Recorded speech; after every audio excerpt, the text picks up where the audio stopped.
Hello friends, welcome to S M study point. Friends, S M study পয়েন্টে আজকে fifth mock test নেওয়া হচ্ছে। তো তোমরা যারা যারা অনেকেই ফোন করেছো যে সিস্টেমেটিক ভাবে পরীক্ষাটা নেওয়া হয় কিনা, তো তোমরা দেখতে পারো, দেখো একদম ওই মার্কশিট পেপারের মধ্যে সিস্টেমেটিক ভাবে প্রত্যেক 15 দিন পর পর মক টেস্টটা নেওয়া হয়ে থাকে। কোনগুলি থেকে নেওয়া হয়ে থাকে?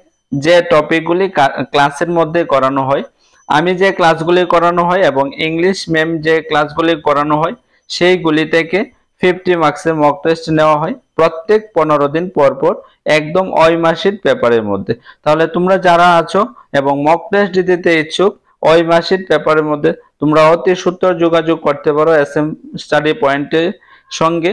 এবং তার পাশাপাশি যারা যারা অনলাইনে পেইড মক টেস্ট নিতে চাও, অবশ্যই স্ক্রিনে দেওয়া নম্বরে যোগাযোগ করে নিতে পারো। সিস্টেমেটিক ভাবে টপিক অনুসারে সিলেবাস ধরে ধরে পরীক্ষা নেওয়া হয়।